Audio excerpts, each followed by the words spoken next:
नमस्कार दोस्तों, स्वागत है आप सभी का आपके अपने YouTube चैनल नॉलेज पंडित पर। दोस्तों, मोस्ट रिपीटेड जनरल नॉलेज के क्वेश्चंस इस वीडियो में आपके लिए लेकर आया हूं। पीडीएफ के लिए एप्लीकेशन को डाउनलोड कर लीजिएगा। एप्लीकेशन की लिंक मैंने डिस्क्रिप्शन बॉक्स में दे दी है, अपने दोस्तों को भी ज़रूर शेयर करिएगा। दोस्तों, एप्लीकेशन पर आपको फ्री की टेस्ट सीरीज़ और फ्री में वीडियो PDF भी मिलेंगी, तो अपने दोस्तों को ज़रूर सजेस्ट करें कि वो अपने एग्ज़ाम की प्रिपरेशन के लिए हमारी एप्लीकेशन की हेल्प ज़रूर लें। चलिए अभी हम शुरू करते हैं वीडियो। सबसे पहला प्रश्न है, हड़प्पा किस नदी के तट पर स्थित है? तो हड़प्पा रावी नदी के तट पर स्थित है। हड़प्पा सभ्यता के किस स्थल में विशाल स्नानागार प्राप्त हुआ है? तो मोहनजोदड़ो में विशाल स्नानागार प्राप्त हुआ है। गोदीबाड़ा किस हड़प्पा स्थल से प्राप्त हुआ है? तो लोथल नामक हड़प्पा स्थल से गोदीबाड़ा प्राप्त हुआ है। गोदीबाड़ा मतलब डॉकयार्ड। सिंधु सभ्यता किस युग से संबंधित सभ्यता है? तो सिंधु सभ्यता कांस्य युगीन सभ्यता है। सिंधु सभ्यता के निवासी किस धातु से अपरिचित थे? तो सिंधु सभ्यता के निवासी लोहे की धातु से अपरिचित थे। किस स्थल से नर्तकी की कांस्य प्रतिमा प्राप्त हुई है? तो मोहनजोदड़ो से नर्तकी की कांस्य प्रतिमा प्राप्त हुई है। सिंधु सभ्यता की लिपि किस प्रकार की थी? तो चित्रात्मक लिपि थी सिंधु सभ्यता की। सिंधु सभ्यता के लोग किसकी पूजा करते थे? तो मातृ देवी या पशुपति की सिंधु सभ्यता के लोग पूजा करते थे। सबसे पुराना वेद कौन सा है? तो ऋग्वेद सबसे पुराना वेद है। नवीनतम वेद का नाम कौन सा है? तो सबसे नवीनतम वेद है अथर्ववेद। कौन सा वेद गद्य और पद्य दोनों में है? तो यजुर्वेद जो है गद्य और पद्य दोनों में है। कौन सा वेद जो है गेय है? तो यहाँ पर सामवेद में संगीत के बारे में जानकारी मिलती है, इसीलिए इस पद को गेय पद भी कहा जाता है। ऋग्वेद में कितने मंडल, सूक्त वाह कितने मंत्र हैं? तो ऋग्वेद में 10 मंडल हैं, 1028 सूक्त हैं और 600 मंत्र हैं। राइट आंसर हो जाएगा। वैदिक काल में लड़ा गया प्रथम युद्ध कौन सा था? तो वैदिक सभ्यता के निर्माता जो हैं वो वैदिक काल में सबसे पहले लड़े गए युद्ध के रूप में जाने जाते हैं, जो कि आर्य कहलाते थे। पंचम वेद किसे कहा गया है? तो पुराणों को पंचम वेद की संज्ञा दी गई है। पुराणों की संख्या कितनी है? तो 18 संख्या है पुराणों की। उपनिषदों की संख्या कितनी है? तो 108 उपनिषद हैं। प्राचीनतम स्मृति कौन सी है? तो मनु स्मृति सबसे प्राचीनतम स्मृति है। नवीनतम स्मृति कौन सी है? तो देव स्मृति नवीनतम स्मृति है। अष्टाध्यायी की रचना किसने की थी? तो पाणिनि ने अष्टाध्यायी की रचना की थी। सत्यमेव जयते कहाँ से लिया गया है? तो मुंडकोपनिषद से सत्यमेव जयते लिया गया है। गायत्री मंत्र कहाँ से लिया गया है? तो ऋग्वेद से गायत्री मंत्र लिया गया है। भारतीय दर्शन यानी कि शास्त्रों की संख्या कितनी है? तो भारतीय दर्शन शास्त्र की संख्या 6 है। योग दर्शन के संपादक कौन थे? तो पतंजलि योग दर्शन के संपादक थे। अस्तोमा सद्गमय तमसोमा ज्योतिर्गमय कहाँ से लिया गया है? तो ऋग्वेद से अस्तोमा सद्गमय तमसोमा ज्योतिर्गमय लिया गया है। वेदों की संख्या कितनी है? तो वेदों की संख्या 4 है। वैदिक काल का प्रमुख देवता किसे माना जाता है? तो इंद्र को वैदिक काल का प्रमुख देवता माना जाता है। विष्णु के किस अवतार का जन्म अभी नहीं हुआ है? तो कल्कि अवतार का जन्म अभी नहीं हुआ है।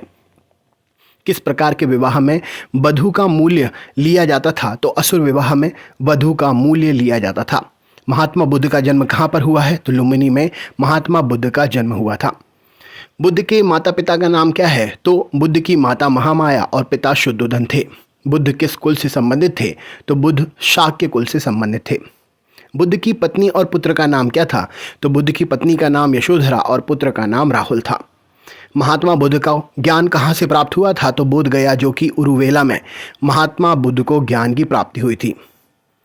महात्मा बुद्ध के घर त्यागने की घटना को क्या कहते हैं? तो महात्मा बुद्ध के घर त्यागने की घटना को महाभिनिष्क्रमण कहा जाता है।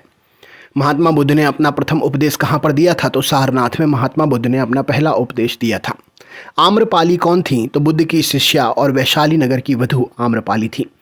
बुद्ध के उपदेश सुनकर 5 ब्राह्मणों द्वारा बौद्ध बनने की घटना क्या कहलाती है? तो उसे धर्मचक्र प्रवर्तन कहते हैं। बुद्ध ने अपना सर्वाधिक समय कहाँ पर व्यतीत किया? तो श्रावस्ती में बुद्ध ने अपना सबसे ज़्यादा समय व्यतीत किया था। बुद्ध के समकालीन शासक कौन थे? तो बिंबिसार, उदयन, प्रसेनजीत और प्रद्योत बुद्ध के समकालीन शासक थे। बौद्ध संघ में प्रवेश करने वाली प्रथम महिला कौन थी? तो प्रजापति गौतमी बौद्ध संघ में प्रवेश करने वाली पहली महिला थी। त्रिपिटक किस धर्म से संबंधित है? तो बौद्ध धर्म से संबंधित है त्रिपिटक। त्रिपिटक क्या है? तो त्रिपिटक सुत्त पिटक, विनय पिटक और अभिधम पिटक मिलकर त्रिपिटक कहलाते हैं। महात्मा बुद्ध के प्रमुख शिष्य कौन थे? तो आनंद और उपाली महात्मा बुद्ध के प्रमुख शिष्य थे। महात्मा बुद्ध की मृत्यु कहाँ पर हुई? तो कुशीनगर में महात्मा बुद्ध की मृत्यु हुई थी। महात्मा बुद्ध की मृत्यु को क्या कहा जाता है? तो महापरिनिर्वाण महात्मा बुद्ध की मृत्यु को कहते हैं। 4 आर्य सत्य और अष्टांगिक मार्ग किस धर्म से संबंधित है? तो 4 आर्य सत्य और अष्टांगिक मार्ग ये बौद्ध धर्म से संबंधित है। पंच महामाया चिन्ह क्या है? तो पंच महामाया चिन्ह सांड, कमल, बोधि वृक्ष, घोड़ा और स्तूप जो कि बौद्ध से संबंधित है। प्रथम बौद्ध संगति कहाँ पर और किसकी अध्यक्षता में व किसके काल में हुई? तो पहली बौद्ध संगति राजगृह में हुई, महाकश्यप की अध्यक्षता में हुई और अजातशत्रु के काल में हुई। द्वितीय बौद्ध संगति कहाँ, किसकी अध्यक्षता और किसके काल में हुई? तो द्वितीय बौद्ध संगति वैशाली में सावकमी के समय में हुई थी। तृतीय बौद्ध संगति कहाँ और किसकी अध्यक्षता किसके काल में बनी? तो पाटलिपुत्र नामक स्थान पर भोगलीपुत्र तीरथ के समय और अशोक के अध्यक्षता में अशोक के काल में हुई थी। चतुर्थ बौद्ध संगति कहाँ और किसकी अध्यक्षता में किसके काल में हुई? तो कुंडल दत्त के समय में चतुर्थ बौद्ध संगति हुई थी।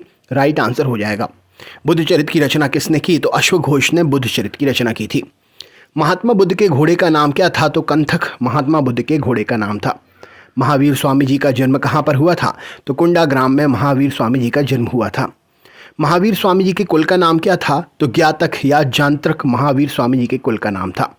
महावीर स्वामी जी की माता और पिता का नाम क्या था? तो महावीर स्वामी जी का माता त्रिशला और पिता सिद्धार्थ थे। महावीर स्वामी जी का वास्तविक नाम क्या था? तो वर्धमान महात्मा महावीर स्वामी जी का वास्तविक नाम वर्धमान था। महावीर स्वामी जी को ज्ञान की प्राप्ति जन्नी ग्राम में महावीर स्वामी जी को ज्ञान की प्राप्ति हुई थी। महावीर स्वामी जी की पत्नी और पुत्र का नाम क्या था? तो महावीर स्वामी जी की पत्नी यशोदा और पुत्री अन्नोजा या प्रियदर्शनी के नाम से भी जाना जाता है इन्हें। जैन धर्म के प्रवर तीर्थंकर कौन थे? तो ऋषभदेव जी जैन धर्म के प्रथम तीर्थंकर थे। जैन धर्म के 23वें तीर्थंकर कौन थे? तो पार्श्वदेव जैन धर्म के 23वें तीर्थंकर थे। महावीर स्वामी कितने और कौन से नंबर के तीर्थंकर थे? तो महावीर स्वामी जी 24वें और अंतिम तीर्थंकर थे। प्रथम जैन समिति का आयोजन कहाँ पर हुआ था? तो पाटलिपुत्र में पहली जैन समिति का आयोजन हुआ था। जैन समिति की अध्यक्षता किसके काल में हुई थी? तो स्थूल नंद चंद्रगुप्त मौर्य के समय में प्रथम जैन समिति की अध्यक्षता हुई थी। द्वितीय जैन समिति का आयोजन कहाँ पर हुआ? तो वल्लभी में द्वितीय जैन समिति का आयोजन हुआ था। बुद्ध धर्म की शाखाएं कौन कौन सी हैं? तो हीनयान, महायान और वज्रयान बुद्ध धर्म की शाखाएं हैं। जैन धर्म के धर्म ग्रंथ कौन से हैं? तो अंग, उपांग और प्रकीर्णक जैन धर्म के धर्म ग्रंथ हैं। सस्यावाद संशयावाद किस धर्म से संबंधित है? तो जैन धर्म से संबंधित है। जैन धर्म की प्रमुख शाखाएं कौन सी हैं? तो श्वेतांबर और दिगंबर जैन धर्म की प्रमुख शाखाएं हैं। मगध में शासन करने वाला प्रथम वंश कौन सा था? तो हर्यक वंश मगध में शासन करने वाला पहला वंश था। नंद वंश का संस्थापक कौन था? तो महापद्म नंद वंश का प्रथम संस्थापक था। माफ करिएगा, नंद वंश का संस्थापक था। भारत पर आक्रमण करने वाला प्रथम यूरोपीय कौन था? तो सिकंदर भारत पर आक्रमण करने वाला प्रथम यूरोपीय था। सिकंदर कहाँ का शासक था? तो सिकंदर मकदूनिया का शासक था। सिकंदर ने कब भारत में आक्रमण किया? तो 326 ईसा पूर्व सिकंदर ने भारत में आक्रमण किया था। सिकंदर ने हाइड्रोस्पीसीस यानी कि वितस्तता के युद्ध में किसे पराजित किया था? तो पौरुष को पराजित किया था। सिकंदर के घोड़े का नाम क्या था? तो बुकाफेला सिकंदर के घोड़े का नाम था। सिकंदर के गुरु का नाम क्या था? तो अरस्तु सिकंदर के गुरु का नाम था। मौर्य वंश के संस्थापक कौन थे? तो चंद्रगुप्त मौर्य मौर्य वंश के संस्थापक थे। अर्थशास्त्र का लेखक कौन है? तो कौटिल्य अर्थशास्त्र का लेखक है। इंडिका के लेखक कौन है? तो मेगस्थनीज इंडिका के लेखक हैं। सांची के स्तूप का निर्माण किसने कराया था? तो अशोक ने कराया था। मेगस्थनीज ने किसके दूत के रूप में चंद्रगुप्त मौर्य के दरबार में आए थे? तो सेल्यूकस निकेटर के दूत के रूप में मेगस्थनीज चंद्रगुप्त मौर्य के दरबार में आया था। मुद्रा राक्षस किसने लिखी है? तो विशाख दत्त ने मुद्रा राक्षस लिखी है। अशोक ने अपने पुत्र महेंद्र और पुत्री संघमित्रा को कहाँ पर भेजा था? तो श्रीलंका भेजा था। कौन सा मौर्य सम्राट जैन धर्म ग्रहण करने और श्रवण बेलगोला चला गया था? तो चंद्रगुप्त मौर्य जैन धर्म ग्रहण करके श्रवण बेलगोला चले गए थे। अंतिम मौर्य सम्राट कौन थे? तो बृहद्रथ थे।